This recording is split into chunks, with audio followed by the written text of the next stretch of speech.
everyone, my name is Hannah and I'm a leader at 6th Durham Rainbows, and today we will be going on a Minibeast hunt. Now today we are going to be detectives. Are you ready? Now our objective for the day is to have a little look around our garden and see what we can find. Now there's lots and lots of different animals and creatures that are living in your front gardens, in your back gardens, in your local parks that you have access to at the moment to have a little look and see what is out and about, enjoying nature and getting out in the open space. So for today, our main mission is to look in 3 different areas around the garden and have a little look at which different mini beasts there are in each of the 3 different locations. The first that we're going to have a little look at is under some big stones and some big boulders to see what's under there, and you can have a little guess and see what you think could be under there.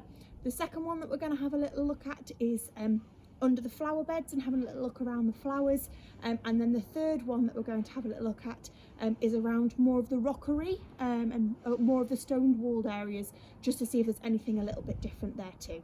Okay, and here is our first rock, our first environment that we're going to have a look at to see if we can find any mini beasts under here. So lift a big rock. We can see a worm under here. Can you see that beautiful worm underneath there? We can see, what is this over here? Is this a woodlouse? A little slug maybe. A little slug. There's a little brown slug over here. Yep, so you can see the worm moving to where it thinks it's safe under there. So we've got a few ones under there. We're going to leave it undisturbed so that we don't hurt any of the mini beasts themselves and leave them in their homes. But you can see that even under the first rock we've found something. So we're going to try our next rock now and see whether we can find anything different. Now under here we've found a woodlouse house. Under here, can you see them all running away?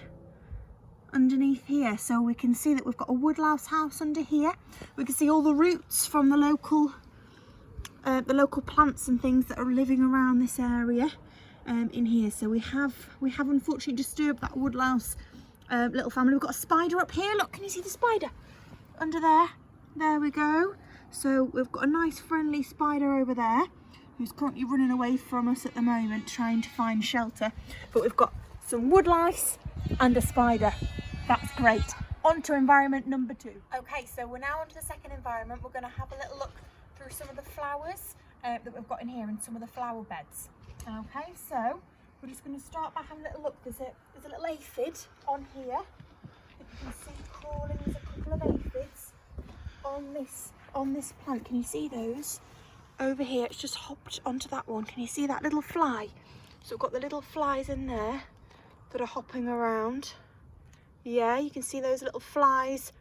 It might be feeding off the flowers themselves as well. So there's quite a lot of different ones. If you have a little feel through and see what you can find, I'm sure there's a lot more that you can find.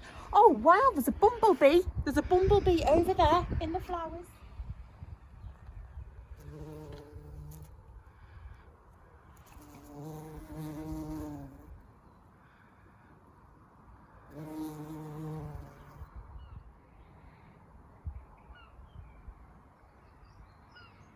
Okay, so this is now the rockery bed.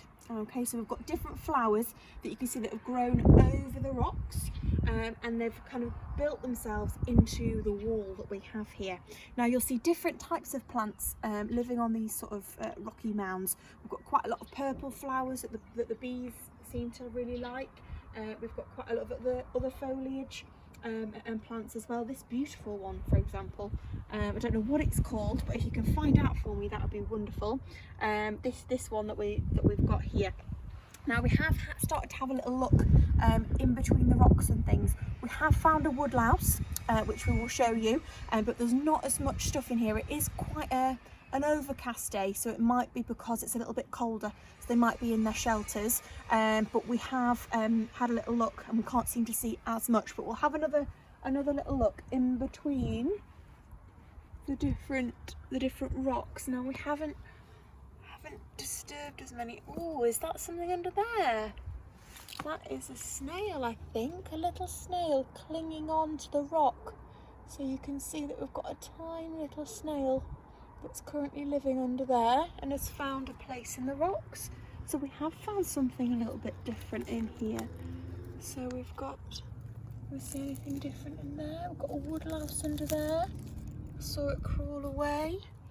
So when you have a little look, you can see in between, it's a bit like a rainforest under here for them, isn't it?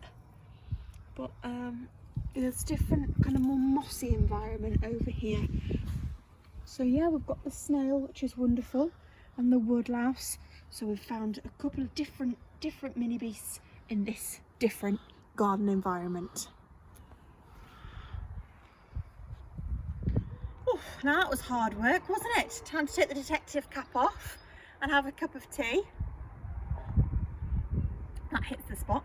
Now, we've been in the different areas, so we've been under the big paving slabs and the rocks. We've been looking in the different flower beds. We've also been having a little look in the rockery as well, and more of the stone walled areas. Now, we share our garden with a lot of different wildlife, lots of different mini beasts, and both creatures, big and small. We've got friendly neighbourhood cats, we've got birds, we've got bees, we've got lots and lots of different things, as well as the smaller earthworms and ants and woodlice that we've had a little look at. So now it's your turn. Get out there and have a little look in your gardens, in your local parks, even just around the side of your house. If you have a little look in some of the areas where there's a little bit of vegetation, you'll be able to see the different creatures that live there. Even in the nooks and crannies between walls, you'll be able to see spiders and different creatures too. So get out there, have a little look, and send us what you've found. Send us pictures, send us videos to your different leaders, and show us what you've been able to find in your local park or your garden. Happy hunting!